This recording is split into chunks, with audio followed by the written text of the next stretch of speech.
और ऋषि के आश्रम पर पधारे हुए थे। समित ऋषि बैठकर तप कर रहे थे। 2-4 बार आवाज लगाई। कौन? राजा परीक्षित। पर संत बैठ करके भगवान का ध्यान कर रहे थे।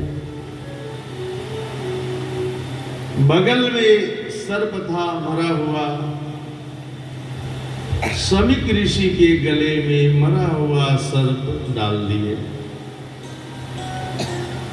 समिक ऋषि का पुत्र थे जिनका नाम था श्रृंगी। श्रृंगी ऋषि ने तप कर रहे थे, स्नान कर रहे थे। उन्होंने श्राप दिया कि जाओ, जो मरा हुआ सर्प मेरे पिता के गले में डाला है, यही तक्षक नाग आज के 7वें दिन उसे डस लेगा, उसकी मृत्यु हो जाएगी।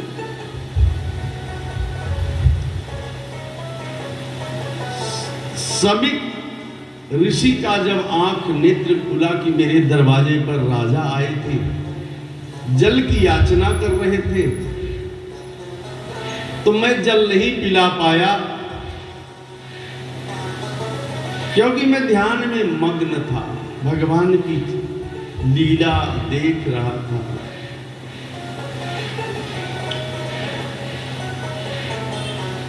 समिक ऋषि ने तुरंत एक ऋषि को भेजे, जाओ राजा से कह दो आज से 7वें दिन आपकी मृत्यु हो जाएगी।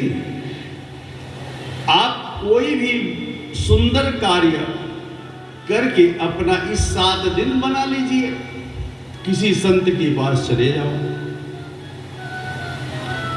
यह बात जब राजा परीक्षित को पता चला, राजा परीक्षित की पत्नी का नाम था इरावती। क्या नाम था जरा बोलो? इरावती। अब राजा को जब यह बात पता चला तो उन्होंने तत्क्षणात घर द्वार मकान सब कुछ छोड़ करके, मेरी गति कैसे होगी? अच्छा, हमारे आपके मरने की तिथि 7 दिन है। कितना? जन्म होने की भी तिथि 7 दिन है, 8वां दिन नहीं है। यज्ञ करना, तप करना, दान करना, विवाह करना, मकान बनाना, सब सत्कर्म 7 ही दिन में है, 8वां दिन में नहीं है। आप 7 दिन में सब कुछ कर लीजिए। इसी 7 दिन में आपका सब कुछ है। इसी का नाम है सप्ताह यज्ञ। क्या नाम है जरा बोलो? क्योंकि 7 दिन में हमें मरना है और 7 दिन में ही जिंदा होना है। इसी का नाम है सप्ताह यज्ञ न कलो पुनांति ते। 7 दिन में आपको 7वें भागवत सुनना है और 7वें दिन के बाद आपको ऋषियों को, आपके पितरों को, आपके पितरों को, आपके प्रेत को मोक्ष हो जाता है। अब यहां पर ये कथा इस प्रकार से राजा परीक्षित ने अपना घर को छोड़ दिए और छोड़कर कहां गए? बोले संत के आश्रम की ओर गए कि मेरी गति कैसी होगी। अच्छा, उनकी गति के लिए, अपने गति के लिए नहीं गए थे, हमारे आपकी गति के लिए उन्होंने सब कुछ छोड़ दिया। धन दौलत, कोठी अटारी, मकान, सब कुछ छोड़ दिया। जरा उससे बोलो कढ़ाई बहुत तेज चला रहा है।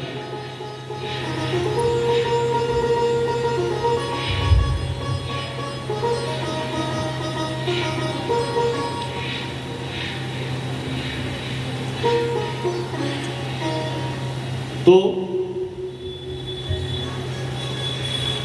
7 दिन अपने छोड़ दिए, घर मकान, सोना चांदी, हीरा मोती, कोई मोह माया नहीं रहा। राजा थे। लेकिन एक गलती उनसे क्या हुई कि उन्होंने ब्राह्मण को अपमान कर दिया। गलती ये यहां वो कर बैठे। संत का अपमान, ब्राह्मण का अपमान कभी नहीं करना चाहिए। अगर किसी ने अपमान कर दिया तो 21 कुल आगे सोच लेना, समाप्त होना निश्चित है। ये मैं नहीं कह रहा हूं, भागवत कह रहा है। भगवान क्या गाते हैं? विप्र प्रसादा धरणी धरो विप्र प्रसादा कमलावरो विप्र प्रसादा अजितो विप्र प्रसादा मम राम नाम। भगवान विष्णु कहते हैं, भगवान नारायण, भगवान केशव कहते हैं, मैं संसार में मैं किसी से नहीं डरता।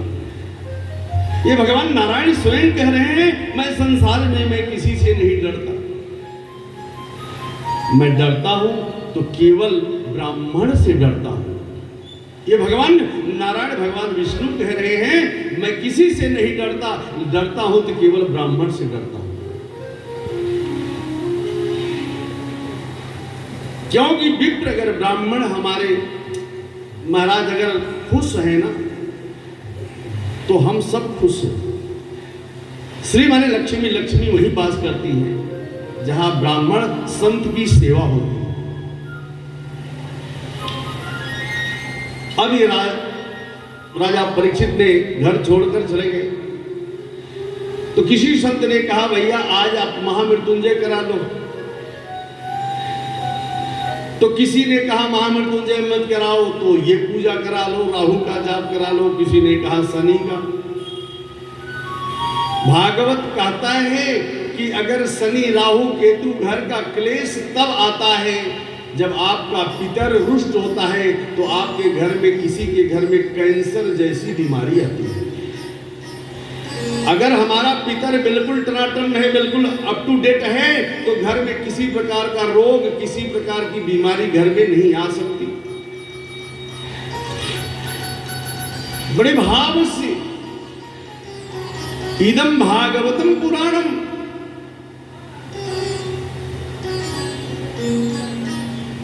तो किसी ने कहा ये पूजा वो पूजा करा दो।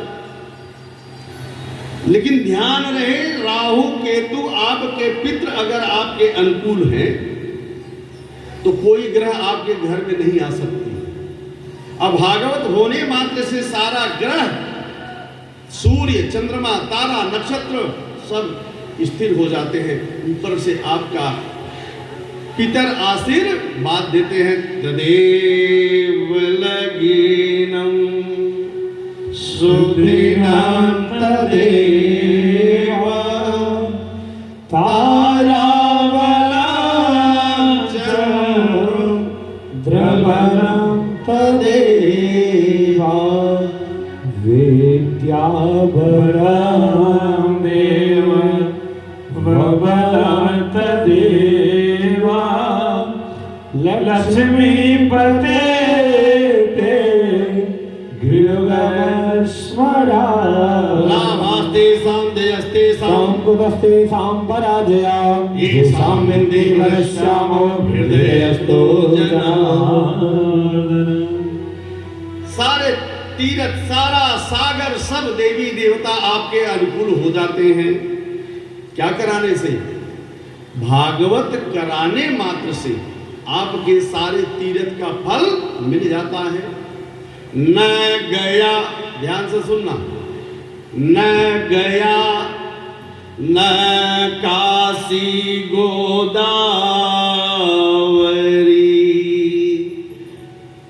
आप काशी नहीं गए हैं, प्रयागराज नहीं गए हैं, गया में पिंडदान नहीं किए हैं, तो बोले महाराज क्या करना चाहिए? बोले सुख शास्त्र। केवल भागवत सुन लेने मात्र से न आप गया मत जाइए, प्रयाग मत जाइए, काशी गोदावरी कहीं मत जाइए, केवल भागवत कराने मात्र से सारे तीर्थ का फल तत्काल मिल जाता है। भागवतम पुराणम नामम चह शास्त्रायाः। भागवत पुराण एक कोई शास्त्र है। अब ये कैसे होगा? तो महाराज सब संत ने अपना अपना व्याख्या दिया। इतने में क्या हुआ, 16 वर्षी आचार्य नंद नंदन श्री सुखदेव जी पधारे। प्रेम से बोलिए सुखदेव जी महाराज की।